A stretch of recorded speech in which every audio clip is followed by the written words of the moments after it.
Can kids really end up behind bars for life over their actions? It's a notion that's both shocking and thought-provoking, a reality that affects many young lives. The idea that a child, someone who's still growing and learning, can commit a crime so severe that it warrants a life sentence, is a topic that sparks intense debate and raises many questions. Across the United States, there are numerous cases where minors have been sentenced to life in prison without parole, a punishment that's often reserved for the most heinous of crimes. This raises important questions about the legal system's approach to juvenile justice, and whether it's fair to sentence a child to life behind bars. The implications of such decisions are far-reaching, affecting not only the child but also their families, communities, and society as a whole. It's essential to explore this topic in depth, examining the complexities surrounding juvenile justice and the long-term consequences of sentencing kids to life in prison. In the United States, the legal system has a history of treating juvenile offenders differently than adult criminals. While some argue that this approach is necessary to protect public safety, others believe it's unfair to punish children as harshly as adults. The debate surrounding juvenile justice is highly polarized, with each side presenting compelling arguments.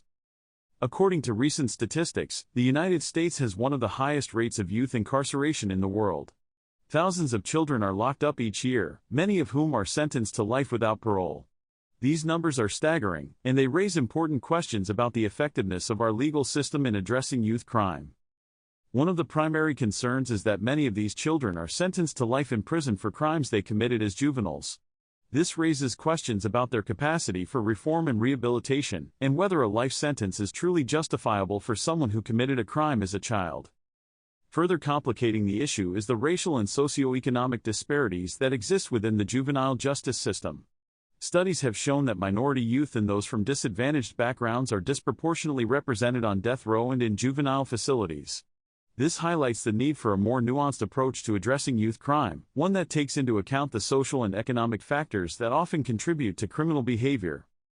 So, what are the types of crimes that can land a kid behind bars for life?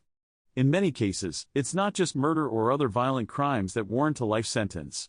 In some states, crimes like robbery, assault, or even nonviolent offenses like burglary can result in a life sentence without parole. One of the most high-profile cases in recent years is that of Chris Simmons, who was sentenced to death at the age of 17 for murdering a woman in Missouri. His case drew widespread attention and sparked debate about the constitutionality of sentencing juveniles to death.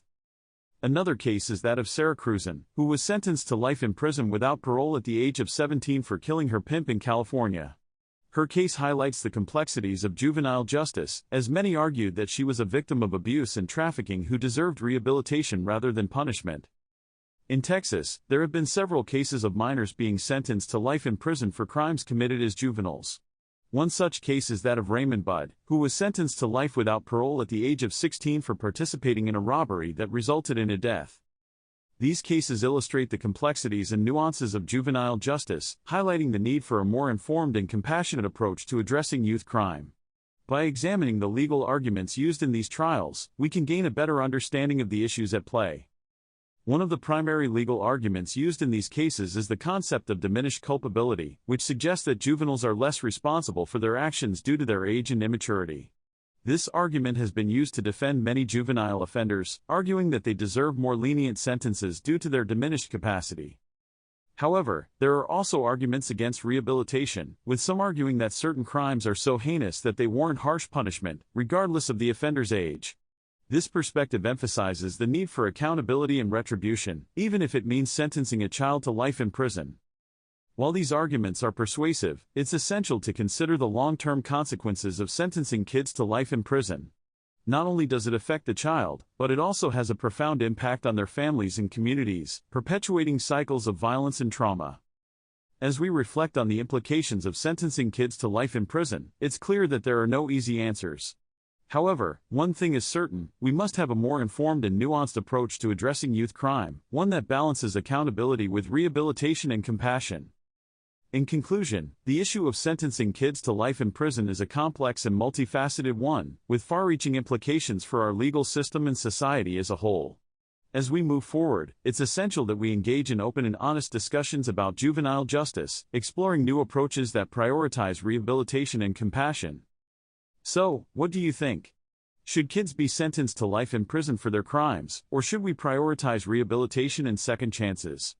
Share your thoughts in the comments below, and be sure to check out our next video on a related topic. Thanks for watching, and we'll see you in the next video.